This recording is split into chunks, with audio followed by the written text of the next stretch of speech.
Ukraine counteroffensive update for September 19. Drones explode in Lviv early Tuesday morning. At least one person was injured and buildings were burning early Tuesday morning after Russian drones attacked Lviv, AFP reported.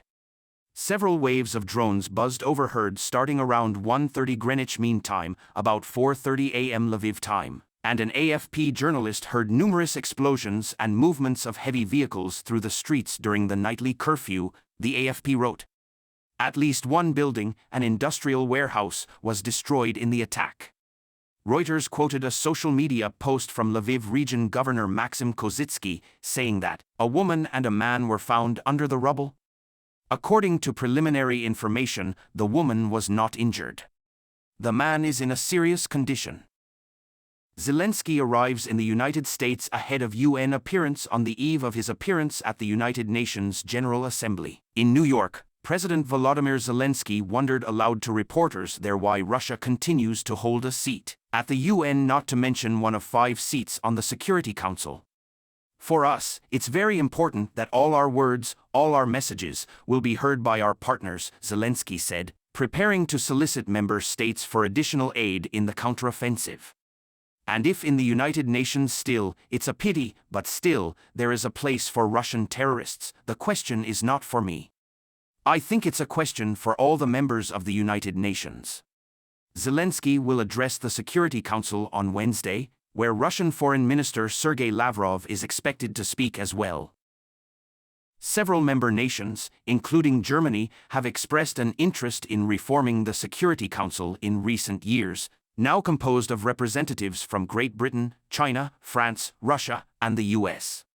At the UN meeting this week, only one leader of the Security Council member nations will be in attendance, US President Joe Biden, who will address the Assembly on Tuesday.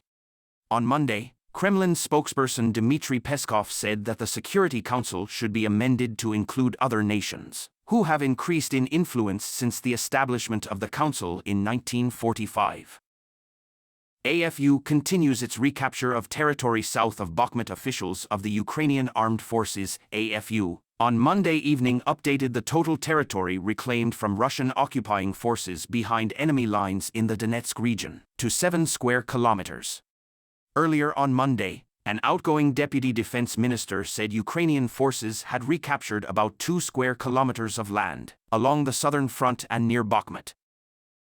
Operations, Donetsk and Zaporizhia regions, Russian units continue to disintegrate. The Institute for the Study of War, ISW, noted on Monday that the advances of the AFU south of Bakhmut this weekend have run parallel with the disintegration, if not destruction, of Russian units in the area. The commander of Ukraine's ground forces stated that his troops destroyed Russia's 72nd Motorized Rifle Brigade, the 31st Airborne (VDV) Brigade and the 83rd Guards (VDV) Brigade during the critical recapture of Klishchivka and Andrivka. Images surface of Russian sub blown up by Ukrainian missile attack in Crimea last week. Western-supplied Ukrainian cruise missiles struck a Russian naval dry dock in Sevastopol, damaging an electric diesel submarine and a Rapucha-class landing ship, both of which were engulfed in flames. Kremlin sources acknowledged the strike but downplayed the severity, saying the vessels were undergoing repair and would continue to do so.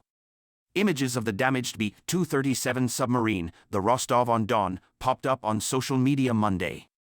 From the leaked images it appears that the burned-out sub, first launched in 2014, and the landing ship, the Minsk, will require extensive repairs or may be unrestorable. Subscribe to our channel so you can follow the latest events from Ukraine. Your support helps us grow and spread awareness to a larger audience.